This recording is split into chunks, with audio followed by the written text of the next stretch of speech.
Hey everyone, I'm the Terrain with Server.pro, and Mojang has recently released Snapshot 21W07A for Minecraft Java Edition. This snapshot is related to the caves that we saw last week, but let's not waste any more time and get right into the changes.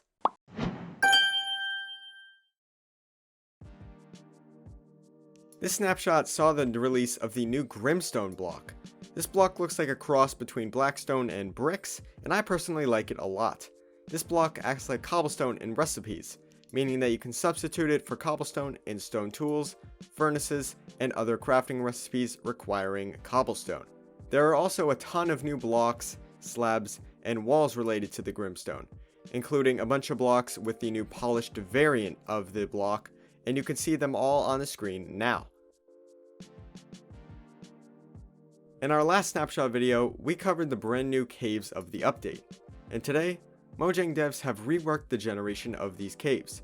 Now, huge caves are more rare than they were last week to find, and there is a smaller chance that caves are filled with water. This was a bug last week, so it's good that they fixed it today. Also, ore generation is changed to match the new world height, which, if you don't know, is now 320 blocks. A Mojang dev released this first chart in the snapshot article page, and you can see the new ore generation on the left side and the older ore generation on the right side. You can see that emerald and iron now generate significantly higher in mountain biomes, and all other ores generate significantly lower on their Y position due to the change in the minimum world generation height. Dirt and some stones, such as diorite and granite, also no longer generate below Y equals 0, so you won't be finding any bird poop below that Y level. Also, mine shafts are now supported by log pillars below them when they are floating, or if there is air above them, they will be supported by chain blocks, thus making them look more natural. The devs also fixed a bug reported all the way back in 2019, where vines would randomly generate in jungles, even in structures like caves, which obviously does not make a whole lot of sense. But this bug has finally been fixed in this version, so vines should now only generate where they are supposed to.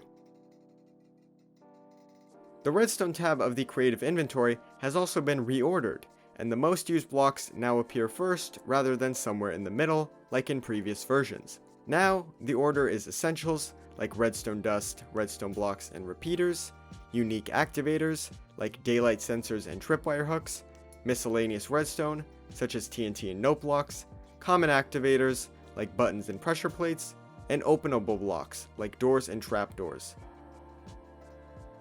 Perhaps the most noticeable changes in this update come from the changes to ore textures.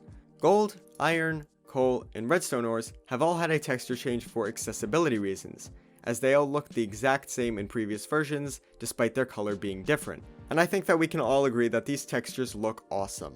And that is all for the snapshot coverage video. If you enjoyed this video and would like to see more, then please subscribe and drop a like. Also, be sure to check out the rest of our videos for content featuring mod and plugin reviews. If you'd like to read the full snapshot article page, then the link for the article will be in the description below. And if you'd like to create a free server for Minecraft to explore the snapshot with your friends, then head over to Server.pro or click the link in the description. Thank you for watching. I'm the Terrain. Peace out.